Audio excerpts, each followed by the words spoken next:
Good day, everybody. We are going to look at some research in credibility today. We're going to view that, and we're going to be using this in order to write our next essay, which will be coming up shortly.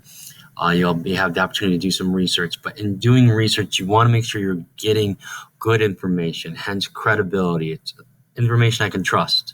Okay, so our standard is write arguments to support claims in an analysis of substantive topics or text using valid reasoning and relevant and sufficient evidence. So that is the goal, and we will start that goal today, and we're going to be using it throughout the year. So it's a valuable lesson and one that you can use no matter where you are. Probably the most important thing anymore is to know the information that you're using and getting is good information, because there's a lot of bad information out there, and I think we know that. All right, so some things you want to think about. So when you do research, it's important to, so what's the important thing to do with research? Okay, what do you think about when you're doing research? Okay, those first thoughts that go to your head, I have a topic, I need to research something, where do I go? When I need to do research, I use, and hence that goes with the last one, where do you go? Just go Wikipedia. Oh, and again, nothing against Wikipedia, but you want to find some good substantive research sites, okay? I know the research I use is trustworthy because, how do I know this is good research? How do I know it's trustworthy? So think about these topics for the last assignment, and the ones that you research. So the idea are online classes as beneficial as face-to-face instruction in a traditional classroom? Do the positive aspects of social media sites outweigh the negatives? Should the minimum wage be raised? Should the time students spend in school be extended? Should student expression be restricted at school and in the classroom? So in looking at these arguments, these topics, what did you do? What did you think? Where did you go? And that's why we're going to look at that. I want you to look at where did I get my information from? Was it good information? All right. 5 steps we're going to use to credibility, to trust: authority, timeliness, objectivity, accessibility, and domain. Okay, or a toad. Okay, I think it's a good way to look, maybe remember it, that you're always looking for a toad: authority, timeliness, objectivity, accessibility, domain. And I tried to break it down. I mean, there are various things that you can use, but I wanted to hit the ones I think that are most important in a lot of ways. So the authority, who is writing this? Where am I getting this information from? Do they have credentials? Are they a professional? What's their education level? What are their qualifications to be writing about this topic? Is there contact information? So if I want more information, how can I contact them? So we're thinking about a homework here. So if I'm looking at the idea of homework, a good place that we have access to is a place called SIRS Issue Researcher. Okay, and I would come here and I'm like, oh, I'm researching homework. Okay, and should we have homework? Should it be minimalized? Should we not have homework? Well, there's the topic. I can go ahead and choose that. Then what comes up? Oh, I get an overview I can look at. Okay, now this is just the overview. This isn't something I want to print, but it gives me some viewpoints. If I click on one of these viewpoints, that actually takes me to an article.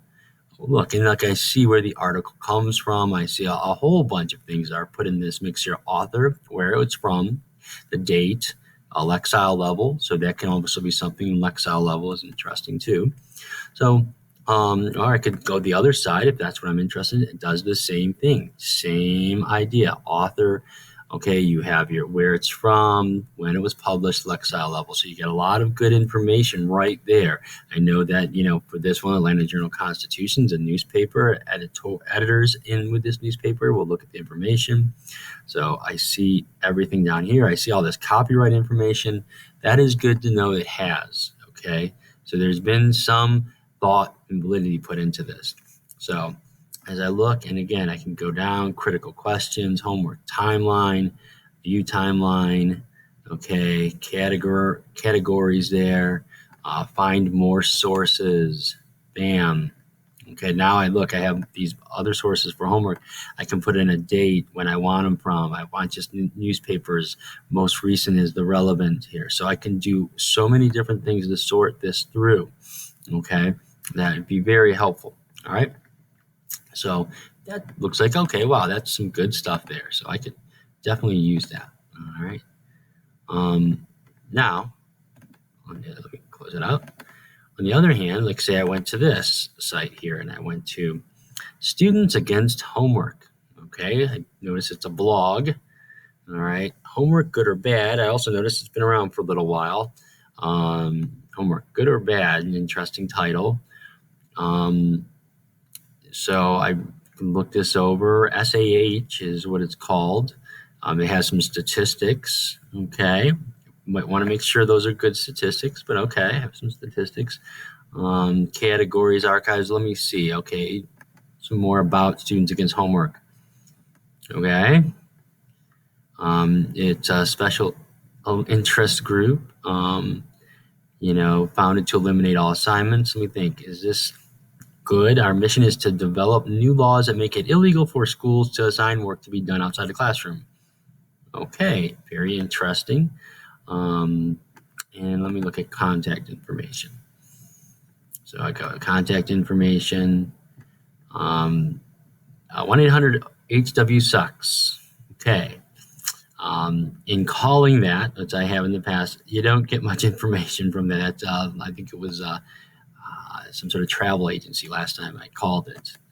And if you actually email this, nothing comes of it. But I mean, it does have contact information, but again, if you just look at the site, how things are going, the age, there doesn't seem to be much credibility there. I probably want to look for something else. And again, SIRS is a much more credible place to go. So that's when we're talking about authority. When we're talking about timeliness, that idea, when was it written? When was this site last updated? So is the information current? There are certain things that they don't have to be as current as other things. Okay. If I'm looking at cyberbullying though, that's something that you might want to look at as more current. Oh, and that took me to the wrong place. So I'll go back. Okay. There we go. All right. So here I go. Oh, the Italian Journal of Pediatrics. Oh, all right. Pretty impressive. And then I see the authors of this article, the year when it was published. Okay. Right up here and then here. All right, so I look and there's the abstract for it. This is definitely an official scholarly article. Google Scholar over there.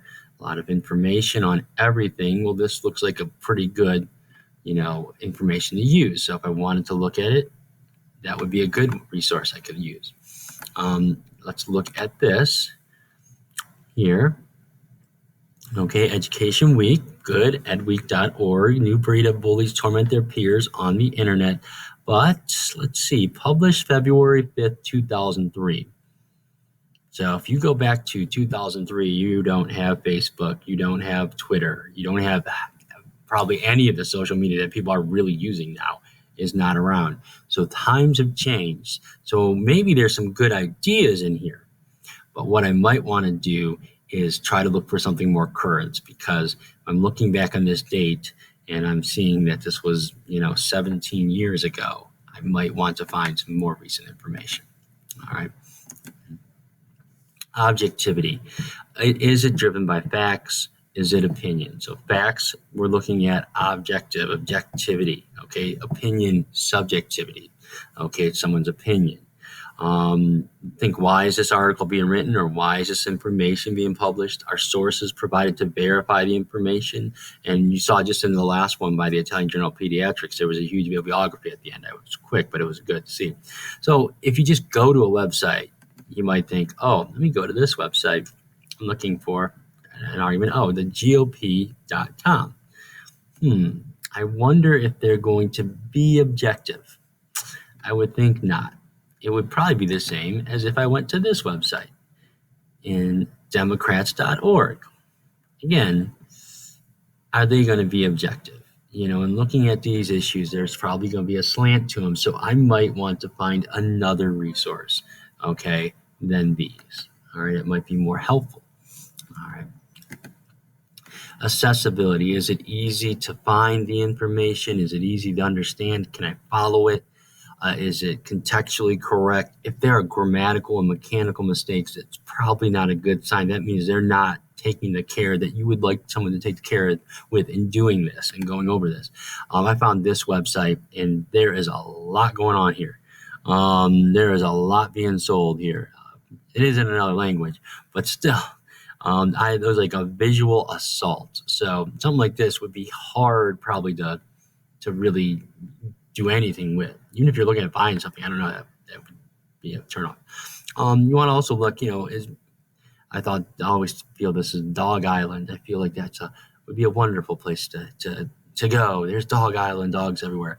You'll notice, again, it sounds nice and sweet, but it's not real. So one thing we want you to be aware of, and of course someone could ship their dog here. Well, no, that's not an actual thing. There are websites that are out there just to be sort of spoofs, and that's going to lead into something we'll talk about later. But there's just something about that picture of the kid with the St. Bernard that is just too cute. Domain name, know that, .com means commercial. .net is a network. .org, organization. .gov, government. .edu, education. .mil, military. Okay, so know there's something behind it. A commercial site, you're going to have to think, okay, they're getting money for this, and it's commercial. All right, it could be more subjective to bias. Could be. .org, you got to look at the organization. Okay, see who that might be. .gov, you can get some valuable and really good statistics, okay, from the government there. And .edu, you're looking at higher learning. So those are your colleges and higher learning in that environment. You'll look like here at Ashland High School is .org. Okay, so we're not .edu, not yet. All right, these aren't bad places maybe to go to get an idea, to think about things, but they're not what you're going to want to use when you're going to cite things. Debate.org, procon.org, Wikipedia, a random forum, definitely. Don't even, I would just stay away from those, because every once in a while I'll get somebody who uses just a forum comment. No, do not use that. So you got to watch, like with debate.org, credentials can always be an issue. Procon, again, a good place to start, but you need to verify your information, and maybe you can find a link there to someplace that is a little bit more reputable. Wikipedia is a good reference, but it's just not an appropriate place for research information, but it is a good starting point. And if you go scroll down on Wikipedia, a lot of times there's good links to really good articles. So keep that in mind. So I'm not saying they're horrible. Maybe I was a little too strong in my wording, but those, in the end, you don't want to use just those. You want to go to someplace else that's more verifiable, more credible. Watch for parody websites. They're just intentionally designed to make fun of certain situations, but they are not real news. They may be trying to make a point, but they're not credible researchers. The Onion, the Babylon Bee, Weekly World News are examples. The Onion and Babylon Bee, I think, are always all over Facebook. And for a while there, I don't think people realized that Babylon Bee was actually a parody website, and people would be quoting that a lot. I remember. But keep that in mind. Make sure it's a legitimate website. It's not Dog Island, as we saw earlier. Some great places to go. We have access to SIRS, which is this database that gets all these different information, all this different information where they can use, and you can go and find credible information. Same thing, Info Ohio is another good one. Google Scholar is really good, but it's also, when they say scholar, they mean scholar. It can be a little bit heavy on the literary and educational aspect there. So, but it's good too. There are others out there. I'm just pointing to these three, but just remember, go back to a toad. Okay. All right. Is there authority? Is there timeliness? Is there objectivity? Okay, to this. All right. So make sure that you understand all this when you're doing this. All right. Oops. And hopefully this has been helpful. Okay. And back here.